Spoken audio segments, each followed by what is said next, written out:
Today we're going to cook a marrow. This is a courtesy of my boss, Elaine. I get a mention there. She grows these in her garden. So I'm going to show her how she can cook herself a curry using these. So I will peel this and then I will dice it up into small pieces. I have got 2 small onions, 1 chopped finely as you can see here to demonstrate. 1 chilli ball, 1 ginger garlic ball, 1 plum tomato with some sauce. There'll be salt and the usual spices, garam masala and turmeric that will go into this dish. So for the marrow curry, the onions are in a pan.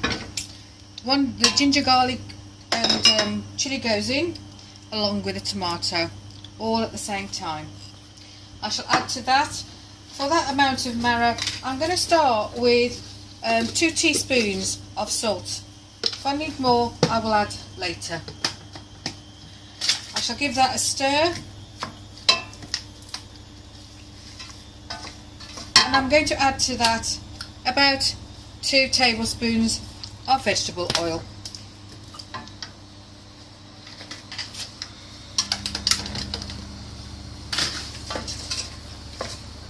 Just break the tomato up a touch.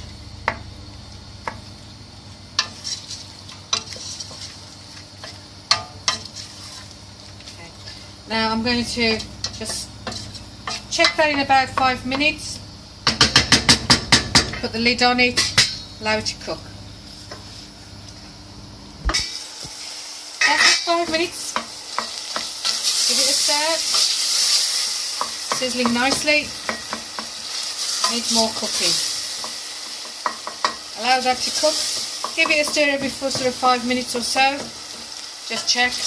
Once it has really softened, the onions that is, then it's be ready for the next set of ingredients. I am going to turn the gas down slightly because it's on high at the moment. So I'm just putting it down to medium.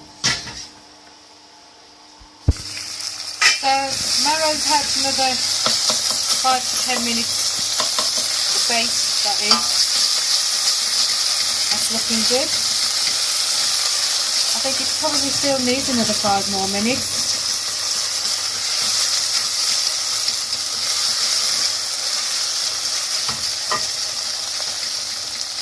Giving it a good stir and stick from the pan. I think allowing it another 5 more minutes will just get it there now where I need it to be. Onions are breaking nicely, but just need a big touch more. So cover the pan, allow another 5.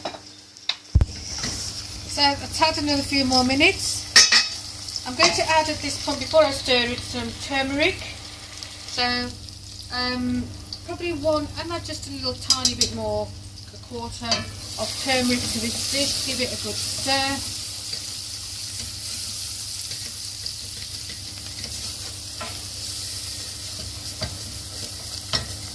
Looks okay.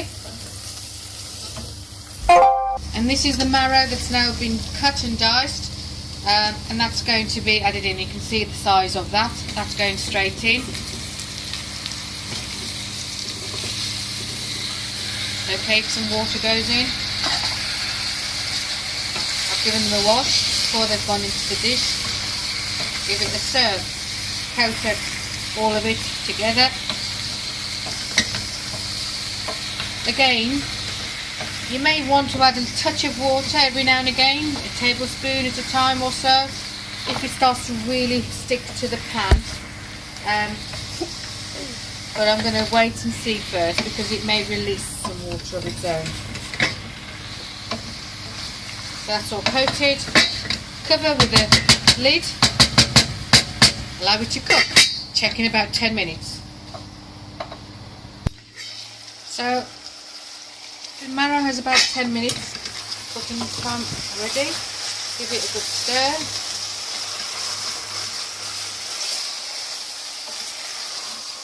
That's doing okay.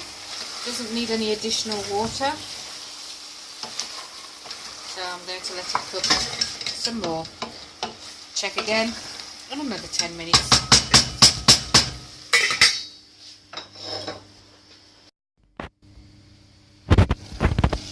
So this has been cooking for 10 minutes. Give it a quick stir.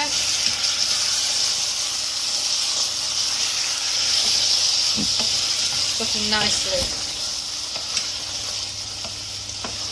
I am going to give it another 10 minutes. Marrow doesn't take very long to cook.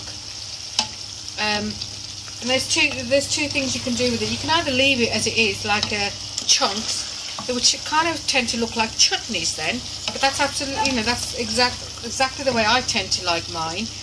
Or some people tend to mash it and have it sort of almost purified. It's individual taste really. I like mine like this, but as I said, you can mash it, and then some people tend to further add to that some frozen peas or fresh peas, and mix the two dishes together. It's individual preference. So I'm going to give that probably about another 10 minutes before I add the garam masala and the finishing touches.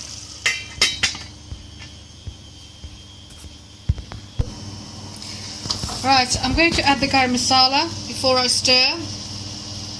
It's had about 10 minutes of cooking. 1 teaspoon of garam masala. I don't think for this dish that you need any more than that, to be honest.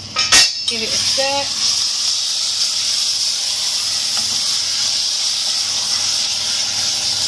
Mix it all up.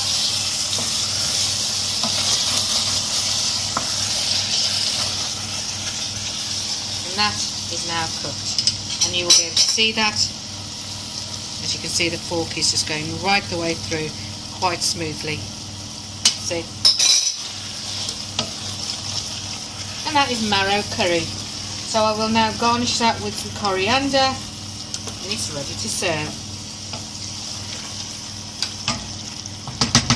All done. Jazzy out.